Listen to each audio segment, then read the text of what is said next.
So I wanted to share with you guys a reflection I was having during prayer today. And as you know, you probably do prayer. You ask God for things. And a deep thought dawned on me, man, that, God really doesn't owe me anything. I'm here in this house, blessed by the hard work of my parents. I have a brother who I get on with really well. I have a dog who's literally there sleeping. And I don't really have much worry in the sense of my survival. I know I'm going to come home to food. I'm very certain of that. I live in a very blessed life, and it just dawned on me in the prayer when I was asking for the luxury of life. I was asking for the holidays, and I was asking just for some blessings, that God really, really, really doesn't owe me nothing. He doesn't owe us anything in that sense. Because it crossed my mind of, what about the children in Gaza, who are just getting blown up right now? They didn't even get to see 8 years old. They died before they was 8.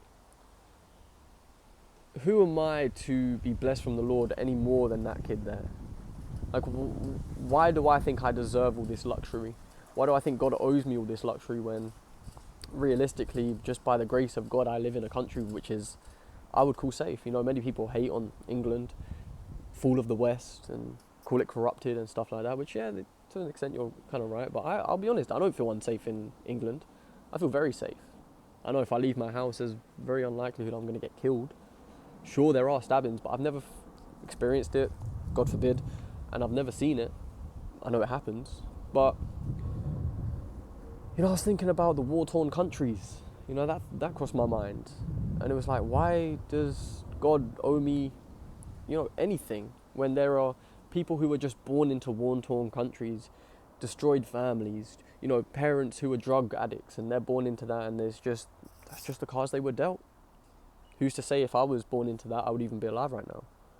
And a lot of times I think Christians can lose faith in God because their prayers don't get answered. And I was one of those Christians, to be honest. Last year my relationship with Christ was terrible because I was praying to God.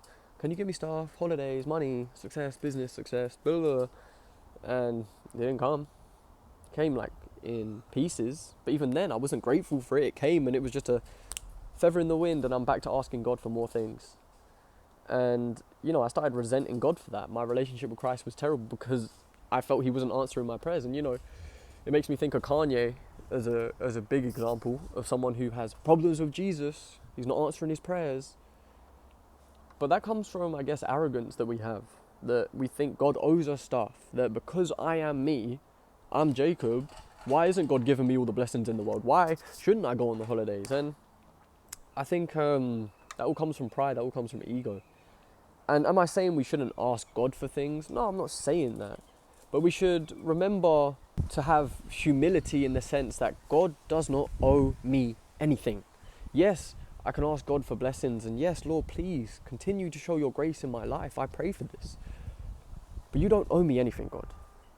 God does not owe me anything, and his will be done.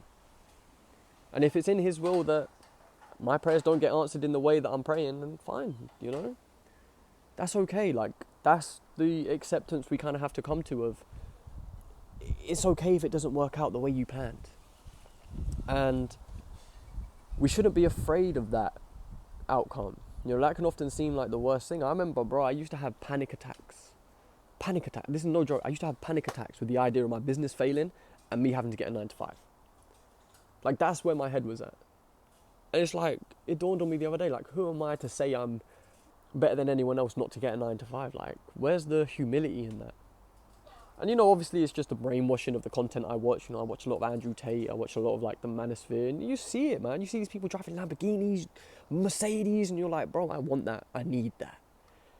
And we set that as the standard of our life of, if I don't have that, then I'm a failure, apparently. I remember I used to look at holidays. I realised this the other day, and I was very sad when I realised this. But the reason I wanted holidays so bad was because I believed that if I went on holiday, I could finally say I was successful.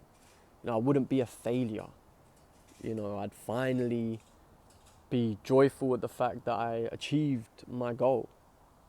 But that's a very sad thing to think if I don't go on holiday, I'm a failure. Or if my business doesn't succeed, I am now a failure. And we can oftentimes look at holidays as a place where our joy is. And this is the realization I've been having is our joy isn't on the holiday. Our joy isn't in Cyprus. It's not in Greece. It's not in Ibiza. Our joy is within us. And a holiday is simply a place for us to experience the joy that we're already experiencing. Like the joy we have right now, we bring that to the holiday. It's not that we find the joy on holiday. It's that we have the joy already and we bring that with us to the holiday and we experience the joy in a new place. That's the blessing. And yeah, I just thought I'd share this reflection with you that God don't owe you nothing. He doesn't owe me nothing.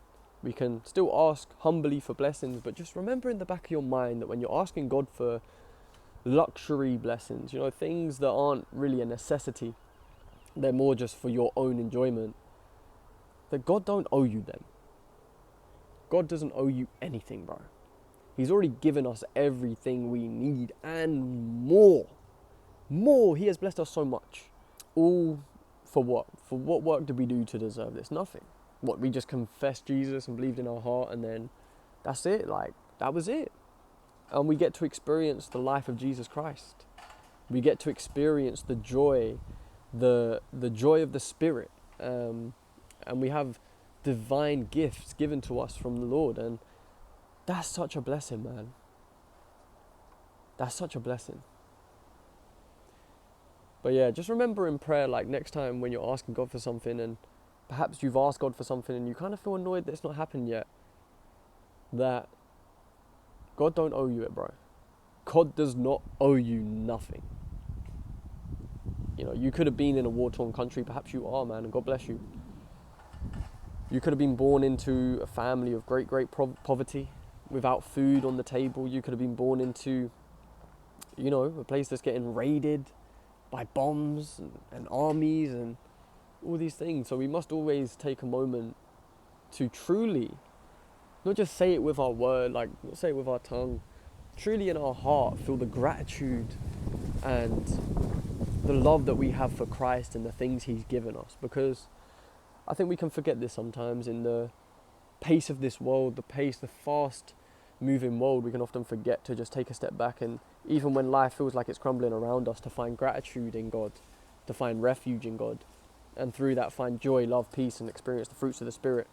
For what? Nothing, because God let us, because God is so gracious. But anyway, yeah, I just thought I'd share this reflection with you. Glory to God. God bless.